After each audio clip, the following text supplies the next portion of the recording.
All right, welcome back and welcome to the conference finals, the AFC and NFC finals. We had 4 games last weekend and I was right, including the spread, on 3 out of the 4 of them. I got the first game right, the Rams versus the Packers. I had the Packers winning. The spread was 6.5 points.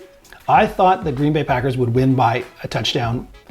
I didn't have a lot of confidence in the Rams offense. That's why I gave such a big spread to the Packers. I knew their defense should be strong, but it wasn't as strong as we thought it would be. But anyways, the final score was 32-18, so I was correct on that one. Let's see some footage from that game, because it's not only important to say who won, but how they won, because that'll tell you a little bit of the strengths and the weakness of the Green Bay Packers going into the next game. This playoff game was going to be played in Green Bay, which usually in the middle of January means it's a frozen tundra, which we all know Aaron Rodgers is used to. This is no big deal to him, but I thought an LA team might have some issues with the cold. This game was going to be great because it was the number 1 offense with Aaron Rodgers and Davante Adams versus the number 1 defense with Jalen Ramsey being the best defensive back in the league and Aaron Donald being the best defensive lineman in the league.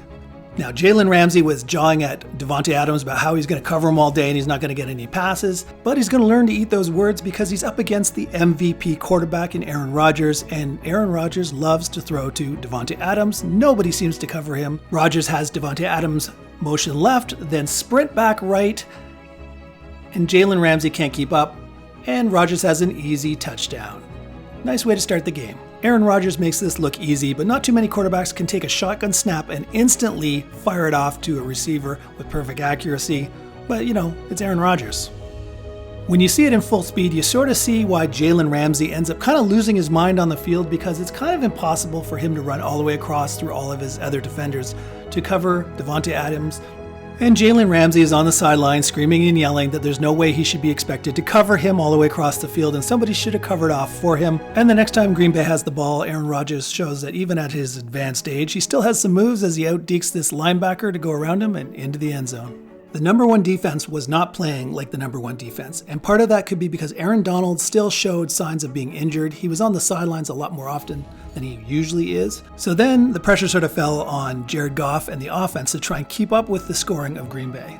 And Jared Goff, even though he's playing with an injured hand and he's wearing gloves, he actually had a decent game up to a certain point. He kept it close. And Green Bay doesn't have just a great quarterback, they also have good running backs. Aaron Jones went for 99 yards during the game with an average of 7.1 yards per carry. And Jamal Williams ended up with 65 yards and a 5.4 yard per carry average, both really, really good.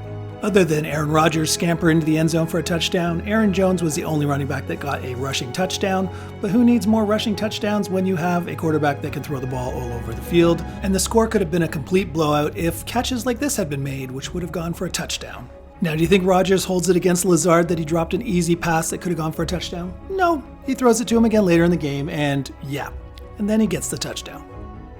And then it was just time to celebrate. I think Green Bay kind of took their foot off the gas at that point. They still won 32-18, so they made it look easy. And that's against the number 1 defense in the league. So that's saying something.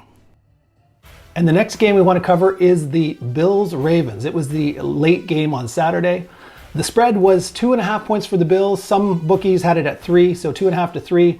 I thought the Bills would win by more than a field goal. Josh Allen's been unbelievable with Stephon Diggs. Just a great offensive team. My concern more was the defense for the Bills. Not that they don't have a great pass defense. I think they're top 5 in pass defense with quarterback ratings and all the other statistics. Where their weakness was run defense. And the weather forecast was calling for, cold of course because it's Buffalo, but high winds whipping across the field at like 20 miles an hour. And that can really throw off a passing game. And the Bills are known as a passing team, not a running team. And the Ravens are more known for their running than their passing. They have the most mobile quarterback in the league with Lamar Jackson. He did over 1,000 yards of rushing in the regular season. So when I saw the weather forecast, my prediction of the Bills winning by more than a field goal kind of became tenuous at best. But the Bills pulled it out. They won 17-3. So let's watch some of the highlights of that game to figure out what the Bills did right and if there's any areas that I think there are a weakness for the Bills going into the next round. If you're going to play a playoff game in Buffalo, New York in mid-January, you got to expect it's going to be cold. Lamar Jackson was hoping it wasn't going to be snowing because he admitted to media in days before the game he's never played in a game in the snow, which seems surprising. Now, Josh Allen, on the other hand, played at the University of Wisconsin, so he's used to cold, he's used to snow, and in fact, he's even commented that he wanted to come to Buffalo because of the small town environment and the cold weather doesn't affect him. What Josh Allen didn't want to see was high wins because the Buffalo Bills have been winning their games decisively by throwing the ball around. Baltimore started the game on offense, and if there's one Achilles heel of Buffalo, it is their run defense. And right off the bat, Baltimore ran the ball like 6 times in a row, gashing the Bills for 8, 9, 10 yards a play. They even got Lamar Jackson into it. After all, he is their leading rusher at over 1,000 yards. And everything looked like it was going to be a very long day for the Buffalo Bills. Well, it looked bleak until Lamar Jackson tried to roll out and do a pass, and then this is what happened. And from that point on, it seemed like the Bills' defense just took over the game. The Bills stopped them and held them to a field goal attempt, and the win became apparent. Doink!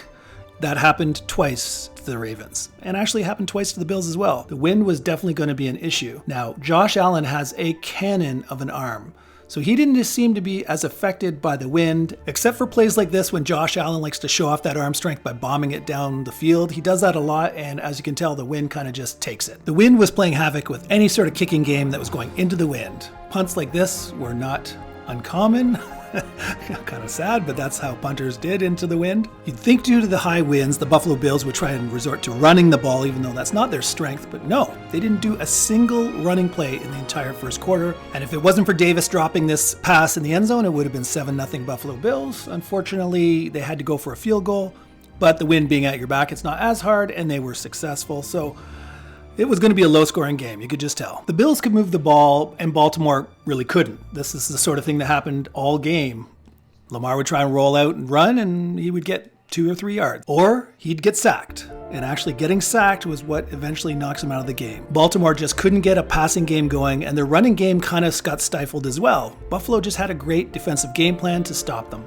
Josh had another good drive, bringing the Bills all the way down the field and then topping off with this short little pass to his favorite receiver, Stephon Diggs. During the Indianapolis playoff game, I commented that Buffalo didn't seem to have much of a pass rush unless they blitzed, but in this game, even with just 4 defensive linemen, they got to Lamar time and again. And here was the nail in the coffin where Lamar throws an interception right to a defender, and then it gets run back for a record 101-yard interception for a touchdown.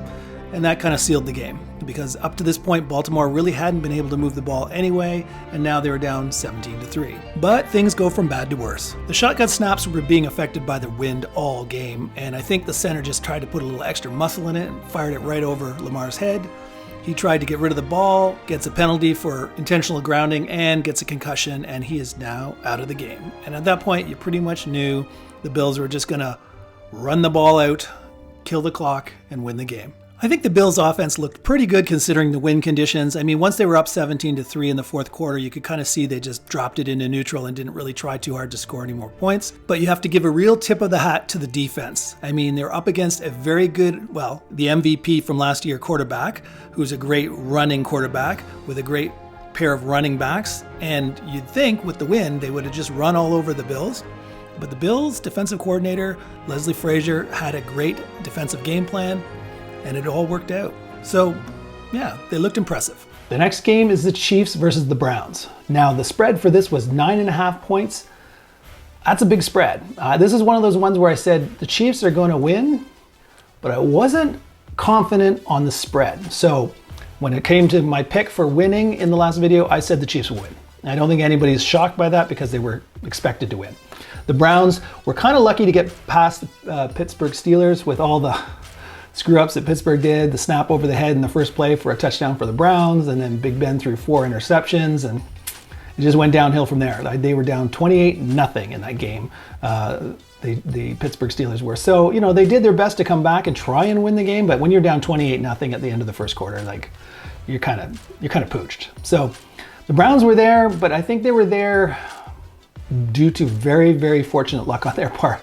So I was pretty confident the Chiefs were going to win. And they did, but I was right on my bets. If you look at the description, video description, I always put my bets of what I actually put my money on. I had 2 bets on this game. I had one, just the straight money line for the Chiefs to win. You didn't get a big payout for that because they were expected to win.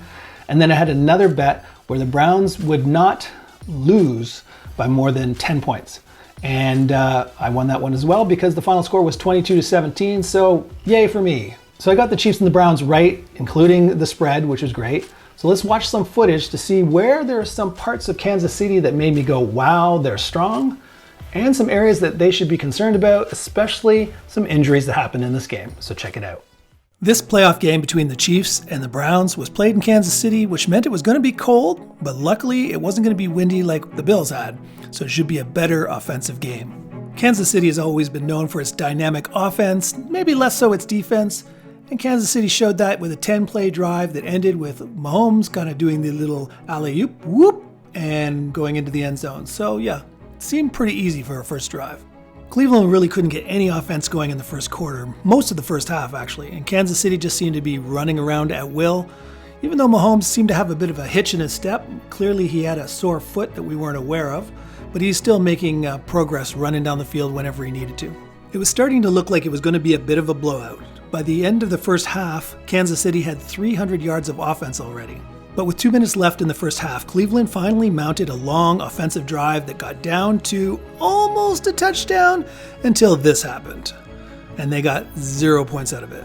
That's right, if you fumble through the end zone, it's considered a touchback and the ball goes to the other team at the 25-yard line. That really took the momentum away from the Cleveland Browns, and they had to go into the half with only 3 points. And in the second half, it got worse, as Tyrann Mathieu, or the Honey Badger, intercepted Baker Mayfield, and yeah, things just didn't look good. Up to that point, it was clear that Baker Mayfield couldn't just sit back in the shotgun and go throw for throw with Mahomes. It's just not a winning recipe. But when you started incorporating Hunt and Chubb into the running game, they started to get some success. Once Cleveland showed that they could start moving the ball on the ground, it's almost like that opened up the passing game, because then Baker Mayfield had some more success through the air and he got a touchdown to Landry to finally get on the board with an offensive touchdown.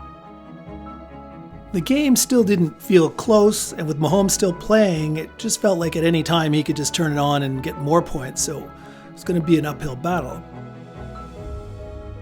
But then this play happened where Mahomes decided to take the ball and run. It didn't even look like a violent play per se. There was no helmet-on-helmet contact, but you can see the after effects, and Mahomes definitely had a concussion. Earlier in the game, it was clear that Mahomes already had a badly injured foot and he was hobbling around, but now the concussion was definitely going to take him out of the game, which gave Cleveland a glimmer of hope. You could tell Cleveland felt like they had a chance to get back in this game. They started stringing together offensive first downs. Now, occasionally they had to go on fourth down because, it was now or never, so they took some chances, they were successful, and they punched it in with a running play and got back within one score. Now it was 22-17 with about 10 minutes left in the game, and the starting quarterback for Kansas City now was Chad Henne.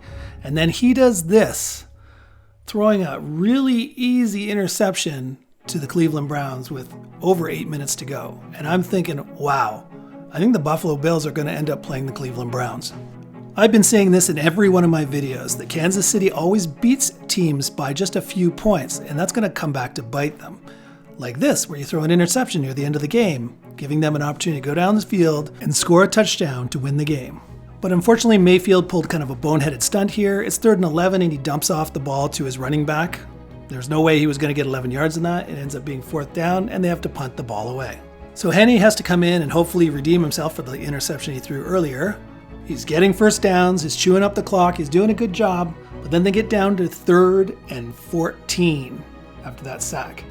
And this is where Henne redeems himself. 3rd and 14, and he decides to run with it. And I'm thinking, no way, he's not going to make it, is he? And it looks like he makes it, but they spot it about a half yard short. So what does Kansas City do? Do they run it? No. They throw a pass to get half a yard. And that allows them to run out the clock and win the game. But I have to say, Cleveland had every opportunity to win this game.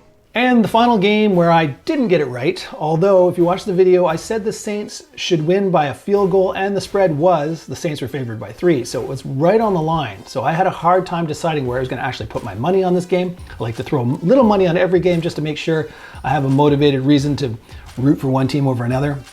I thought the Saints had the more well-rounded team. They have a good defense. I thought they had a good quarterback, and they have Alvin Kamara, one of the best running backs in the league this year. So I thought they're more well-rounded than Tampa Bay. Tampa Bay all season's been kind of up and down. One minute they're amazing, and the next game they're kind of eh. So I didn't have a lot of confidence that Tampa would win, but I didn't think they would lose by much. So I thought if they lose, it's probably going to be by a field goal. I ended up, gun to my head, have to pick something. I said the Saints would win, and I ended up putting my money on the Saints to win by more than a field goal.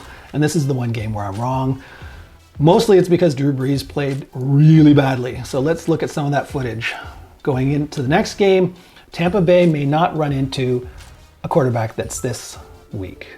Now, this was the final game of the divisional round. It was a Sunday night game, and everybody was looking forward to it because it was two Hall of Fame or future Hall of Fame quarterbacks playing against each other.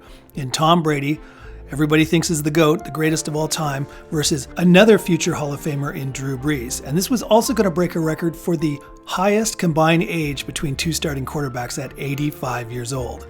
Now, Tom Brady has hinted that he's going to go on another year or two, but Drew Brees had hinted that this was his last season, so if he loses this game, it's his very last. Now, both of these teams were known for outstanding defense, and it showed because combined between the two quarterbacks, they only had 6 pass completions in the first quarter. And both defenses were swarming these quarterbacks, and let's face it, at their age, they're not exactly fleet of foot. With two Hall of Fame quarterbacks, everybody sort of expected this might turn into a shootout, but it couldn't be further from the truth. Neither quarterback was looking particularly good, but I did find that Drew Brees in particular seemed to have a weak throwing arm. It just seemed like he floated his balls out there, and that's how things like this happen. He got intercepted. In fact, he got intercepted 3 times during this game. And all this happened halfway through the second quarter, and at this point it was a 6-3 game, a real barn burner. But seeing as how Tampa Bay got the ball down to the 3-yard line, Tom was able to fire it in there to Evans and get a touchdown, so now they finally took the lead for the first time. Clearly the coach for New Orleans sees Drew Brees every day in practice and knows that his arm isn't what it used to be, so he brings in Jameis Winston for any play where they require somebody to bomb it downfield, whether it's a Hail Mary at the end of the game or a trick play like this where he's pretending to be a wide receiver, only to get the flea flicker and have to bomb it all the way downfield. It worked out, turned into a touchdown, but I think the coach knew that Drew Brees didn't have the arm. Now, Drew Brees doesn't have a howitzer for an arm anymore, but he still has some touch, some accuracy when he needs to. He floats it in there. Perfect placement for, another touchdown. So Drew Brees had his moments, and he got his team back in the lead. But as you're going to see in a moment, then he started throwing more interceptions and kind of gave the game away. In a way, it was kind of a team effort to give the game away, actually, because this next play, Cook gets a perfectly thrown ball, catches it, and then fumbles it right to the other team. So as you can see, I don't know if Tampa Bay really won the game or if New Orleans was just constantly giving the game away. As you can see from all the highlights of the turnovers, Tampa Bay almost always started with amazing field possession, and we're talking already in field goal range when they start playing on offense. So it's kind of hard to imagine them not scoring, but sure enough, you got to give them credit. Tom put it in the end zone when he needed to. Drew Brees was throwing the ball horribly badly, but you got to give the credit to the defense for Tampa Bay. They were gang tackling. All those interceptions were them. They had to catch it. I mean, even if Drew throws it almost at them, they still have to catch the ball, and that's not always easy. Here's another one right here. White, who just had the fumble recovery and run back, now has an interception and run back. So as you can see, I mean, you can't win games if you have a bunch of fumbles and 3 interceptions. It was just like painful to watch sometimes. I mean, I don't know who's on the wrong page here. I mean, Kamara's still running up the field and Brees throws the ball behind him right to the linebacker. Again, Tom gets to take over on like the 10-yard line and he runs it in and gets a touchdown for it. Good for him. But again, I don't know if I give Tampa Bay credit for all the points they got. I think a lot of them were gifts because they started at like the 20-yard line of the other team, but it is what it is. And this was sort of just the icing on the cake where Drew Brees throws it again right to a defender who pops it up in the air and another defender catches it for his 3rd interception and good night. The game's over at this point. Anyways, it was kind of a painful game to watch, I found. I don't know if you felt the same way. Tom Brady got all these kudos for winning, but I think he almost was gifted the game because every time he stepped on the field, he was already in field goal range as it was, so scoring points shouldn't be a surprise. But good for Tampa Bay for winning. I just don't give them the credit for the 30 points that they scored. It was kind of sad that Drew Brees, who will be a Hall of Famer in the future, went out with such a poor showing. I honestly think it's since he had those 11 cracked ribs and a punctured lung, he just hasn't been the same, and he hasn't got the arm strength anymore with all the injuries he's had. So I'm glad he's retiring, because obviously his body isn't holding up, but it's unfortunate that he goes out on such a low note.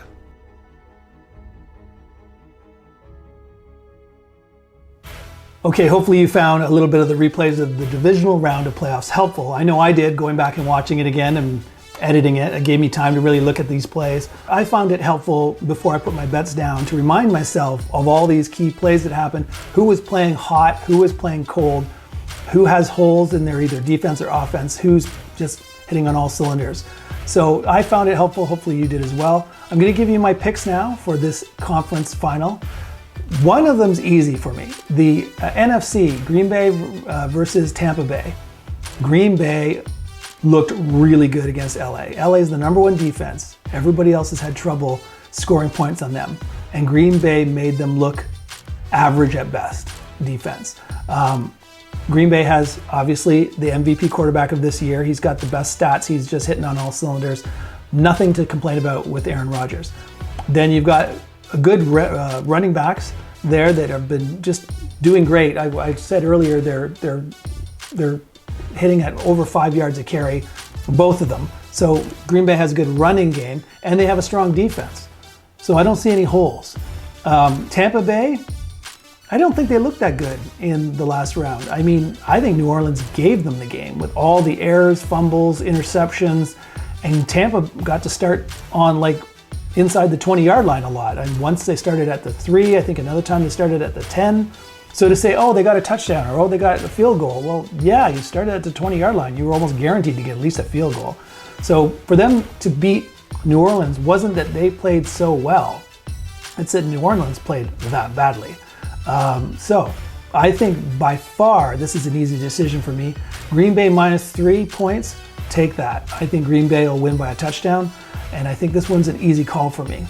The other one, the AFC, Buffalo versus Kansas City. I've been saying from the get-go that I think Buffalo is going to beat Kansas City, and I still feel that way. I was actually surprised to find that Kansas City is a -3 right now, when it's still up in the air whether Mahomes is even going to start or not. Now, everything leads me to believe that Mahomes is going to start. I mean, he's been practicing all week. He's been taking most of the snaps. You don't do that if you think this guy is not playing. You're going to have Henny in there to get as many snaps as he can to get him really game ready. So my gut feeling is they already know that Mahomes is going to start. They just don't want to announce it yet. They don't want to give Buffalo the heads up. So let's assume Mahomes starts. He still has a very sore foot. You could see him coming off the field in between plays. You could see him hobbling on and off the field.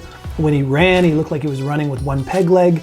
He wasn't doing cuts and jukes like he usually was. He would run in a straight line, and that's because he's got turf toe or something. Something's wrong with his left toe, his left big toe. That's not going to be gone in 1 week. So that's going to minimize his desire to just decide to run on a whim and start trying to deke people. He might run when he's under pressure, he's going to get sacked, he'll try and run towards the sideline in a straight line.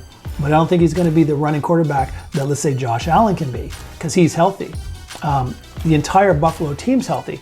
All their defensive players, all their key defensive players are healthy. All their key wide receivers are healthy. As you can see, Stephon Diggs cannot be covered. Even when teams double team him, he still finds a way to get open. So I think a healthy Josh Allen with a completely healthy Buffalo Bills team is better than an ailing Mahomes. And it's not just Mahomes. Their running back, what's his name again here? Clyde Edward-Helaire. That's a complicated name.